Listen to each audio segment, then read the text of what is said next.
오늘 주시는 하나님의 말씀은 사사기 4장 1절부터 11절까지의 말씀입니다. 사사기 4장 1절부터 11절까지의 말씀입니다.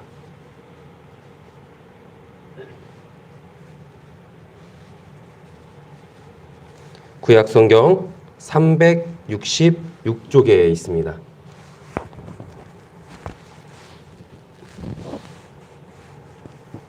사사기 4장 1절부터 11절까지의 말씀을 함께 교독하시고 마지막 절은 함께 읽도록 하겠습니다. 에훗이 죽으니 이스라엘 자손이 또 여호와의 목전에 악을 행하매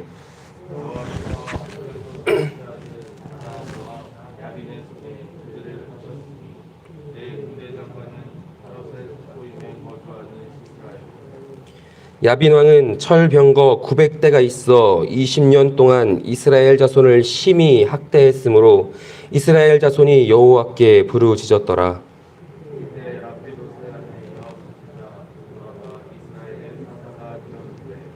그는 에브라임 산지 라마와 베델 사이 드보라의 종려나무 아래에 거주하였고 이스라엘 자손은 그에게 나아가 재판을 받더라.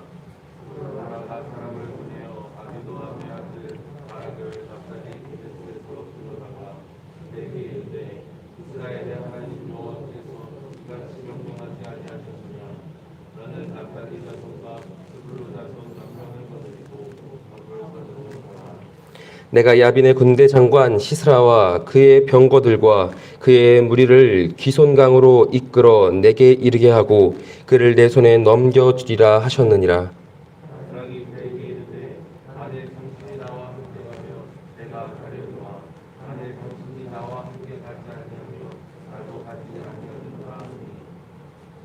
이르되 내가 반드시 너와 함께 가리라. 그러나 내가 이번에 가는 길에서는 영광을 얻지 못하리니 이는 여호와께서 시스라를 여인의 손에 파실 것임이니라 하고 드보라가 일어나 바락과 함께 게데스로 가니라.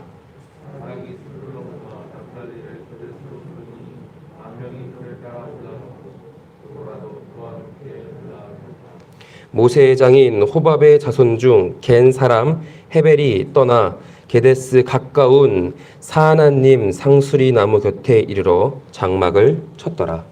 아멘. 이스라엘 백성들의 삶의 기준은요, 하나님의 말씀이었습니다.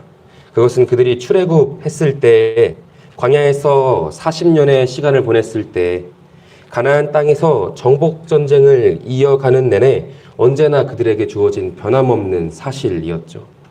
물론 그들의 눈앞에서 이끌어낸 그들의 리더는 모세였고 여호수아였지만 그들을 세우시고 그들의 앞서 길을 인도하시고 전쟁에서 승리하게 하신 것은 모두 하나님의 인도하심이었습니다. 하나님은 이스라엘 백성들이 이 모든 시간을 지나며 깨닫기를 원하셨을 것입니다. 우리가 하나님의 말씀 안에 살아갈 때야만 참된 만족을 누릴 수 있다고요. 그들이 참된 왕이 누구인지를 깨닫고 그들의 앞서서 그들의 길을 인도하시는 분이 하나님이시라는 것을 인정할 때에야 이스라엘 백성들 모두가 평안을 누릴 수 있다는 것을 말입니다. 하지만 정복 전쟁을 마친 이스라엘 백성들은요, 이런 하나님의 바람과는 정반대되는 삶의 모습들을 보이기 시작했습니다.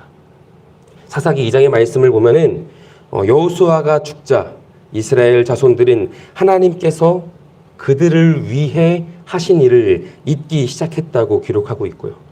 하나님의 눈앞에서 악을 행하기 시작했다고 이야기합니다.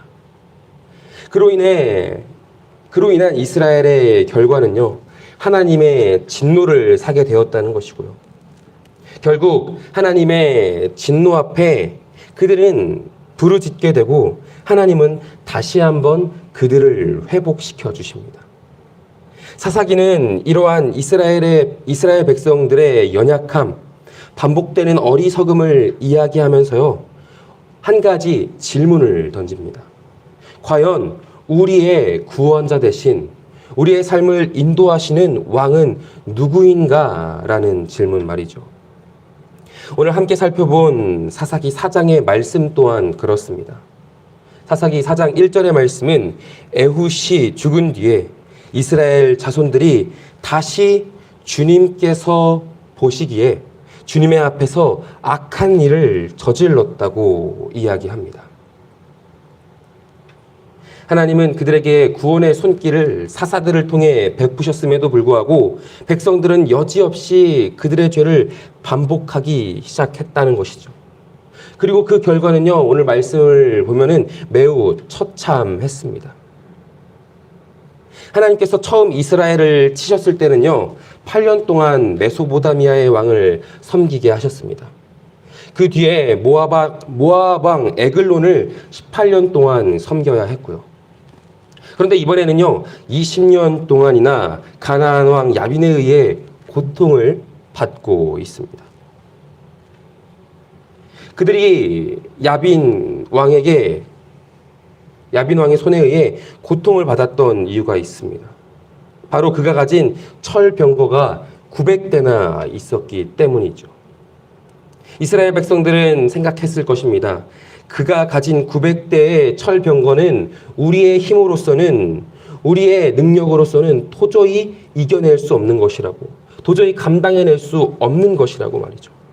그렇게 그들은 20년 동안이나 학대와 박해 속에서 살아가야만 했습니다. 하지만 정말로 이스라엘 백성들이 그들에게 주어진 고난과 박해를 이겨낼 힘이 없었을까요? 그렇지 않았을 것입니다. 이스라엘 백성에게는요, 그 강한 애굽의 군대를 한순간에 이기게 하셨던, 전쟁의 준비조차 제대로 하지 못한 오합지졸의 이스라엘 백성들을 아말렉 군대로부터 이기게 하신 하나님이 함께 하셨습니다. 그 하나님은 사사들의 시대에 온니엘의 때에도 에웃의 때에도 이스라엘 백성들의 부르짖음에 응답하셨고요. 그들에게 구원의 은혜를 허락하셨지요. 문제는 이스라엘 백성들이 그것을 깨닫는데 그들에게 은혜를 베푸신 하나님을 다시 기억해내는데 너무나 오랜 시간이 걸렸다는 것입니다. 하나님께서는 언제나 나와 함께 하심에도요, 하나님의 주시는 은혜를, 하나님이 함께 하신다는 그 사실을 너무나 당연하게 여기고 잊고 살았던 그 시간들이요, 죄와 가까이 하고 죄를 사랑했던 그 시간들이 하나님의 은혜를 기억하지 못하게 만들었던 것입니다. 그 결과 이스라엘 백성들은요, 20년이라는 긴 시간 동안 고난을 당하고 있습니다. 하지만 우리는 오늘의 말씀, 반복되는 이스라엘의 연약함 속에서도요, 여전히 그들을 나의 백성이라고 부르시는 하나님의 은혜를 발견하게 되죠. 하나님은 이스라엘의 새로운 사사로 드보라를 세우십니다. 드보라는 하나님의 말씀을 따라서요, 군대 장관으로 바락을 세웠고요. 그는 전쟁을 통해 야빈의 강력한 900대의 철병거를 제압했고, 하벨의 아내 야엘의 손에 의해 이스라엘 백성들이 다시 한번 그들의 땅에 평화의 시대를 누릴 수 있도록, 그들이 40년이라는 시간 동안 평화의 시간을 누릴 수 있도록 이끌어 주십니다. 우리는 오늘 주신 하나님의 말씀, 죄악이 가득하고 하나님의 말씀을 기억하지 못하는 시대에 하나님이 사용하셨던 사사 드보라의 모습에 잠깐 주목해 보았으면 좋겠습니다. 사실 사사 드보라가 세워진 것은 지금의 우리로서는 그렇게 놀라운 일이 아니지만요, 당시에 고대 이스라엘의 문화와 사회 속에서 여사사로 세워졌다는 그 드보라는요, 매우 놀랍고 특별한 케이스였습니다. 그도 그럴 것이 당시의 사회 속에서 여성의 지위와 여성의 사회 참여적 능력은요, 매우 적었기 때문이죠. 뿐만 아니라 이전의 사사 온니엘이나 에웃은요, 그들이 직접 전쟁을 지휘했고요. 그들이 가진 힘을 사용해서 이스라엘 백성들을 구원하였습니다.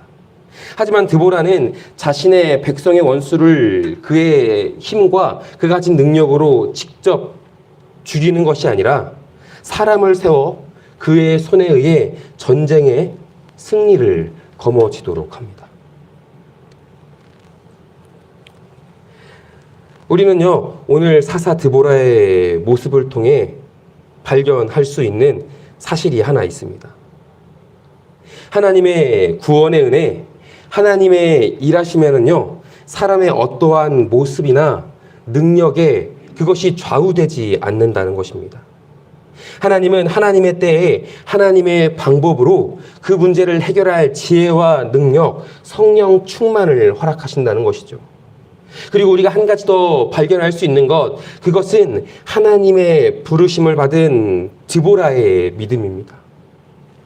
드보라는요, 이스라엘에게 없었던 이스라엘 백성들이 잊어버린 그 믿음, 하나님을 향한 믿음이 있었습니다.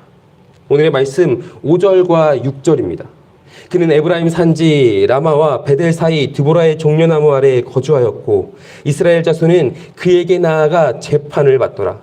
드보라가 사람을 보내어 아비노함의 아들 바락을 납달리 게데스에 불러다가 그에게 이르되 이스라엘 하나님 여호와께서 이같이 명령하지 아니하셨느냐. 드보라는 하나님의 음성에 귀 기울일 수 있는 믿음이 있었습니다. 모두가 자기의 소견대로 자기의 생각에 옳은 대로 행동할 때에 하나님을 잊어가는 시대에 드보라는 하나님의 말씀을 가지고 백성들을 재판했고요. 하나님의 부르심에 응답하는 믿음을 가지고 있었던 사람이었다는 것이죠. 그는 그렇기에 의심하는 바락에게 이야기합니다. 너는 일어나 여호와께서 시스라를 내 손에 넘겨주신 나를 기억해라. 여호와께서 너의 앞서 가시지 아니하시느냐. 오늘 우리가 살아갈 새로운 하루, 새로운 날은요, 어쩌면 오늘 말씀 속 하나님을 잊고 죄를 반복하는 이스라엘과 같은, 아니 더욱더 죄를 가까이 하며 하나님을 멀리하는 시대를 보내야만 할지도 모르겠습니다. 하지만 사랑하는 여러분, 하나님의 말씀은요 여전히 우리와 함께 하시고요, 하나님은 우리의 삶이 당신의 채워주시는 사랑과 은혜로 가득하길 원하십니다.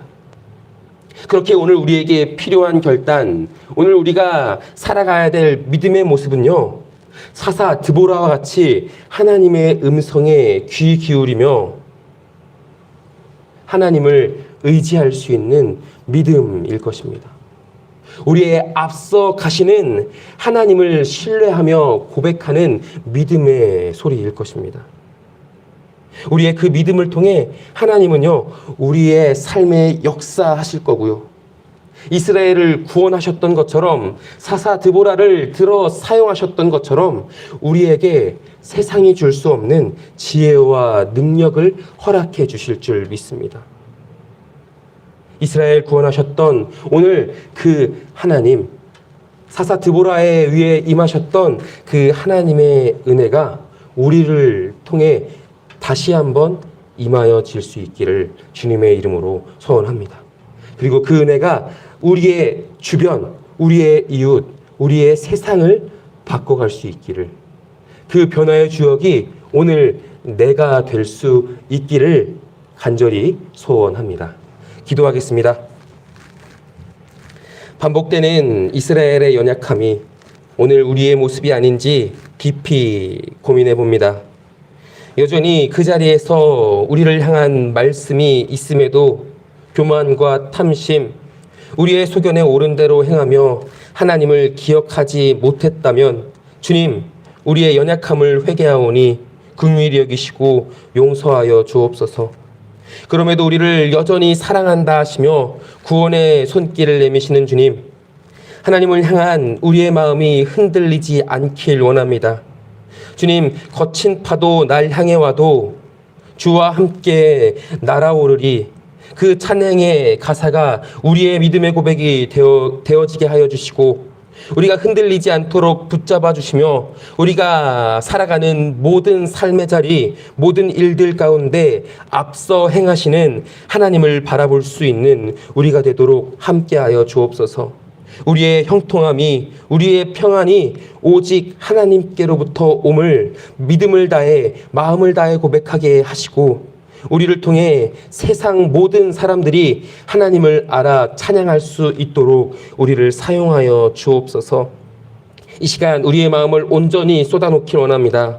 걱정과 염려, 우리를 고통하게 하는 모든 것들을 이 시간 주님 앞에 쏟아놓길 원하오니, 주님, 부르짖으며 기도하는 우리의 마음 가운데 치유하시고 함께 하시는 하나님을 경험하게 하옵소서. 여전히 사랑하시고 함께 하시는 주님의 은혜를 경험함으로 오늘 하루의 삶 속에서도 기쁨과 감사를 고백할 수 있는 우리 모두가 되게 하옵소서. 이 시간 잊지 않고 또한 우리의 주변, 우리의 이웃, 우리 함께 신앙생활하는 우리의 성도님들을 기억하고 그들을 위해 기도하기를 원합니다. 병 중에 있는 성도님들, 병 중에 있는, 고통 중에 있는 우리의 이웃들을 기억하고 그들을 위하여 기도하오니, 주님께서 그들의 위로가 되어주시고 그들의 눈물 흘리는 얼굴을 주님의 손으로 닦아 주시옵소서.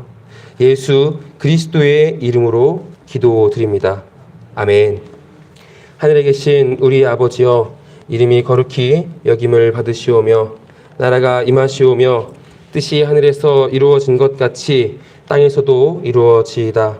오늘 우리에게 일용할 양식을 주시옵고 우리가 우리에게 죄 지은 자를 사하여 준 것 같이 우리 죄를 사하여 주시옵고 우리를 시험에 들게 하지 마시옵고 다만 악에서 구하시옵소서.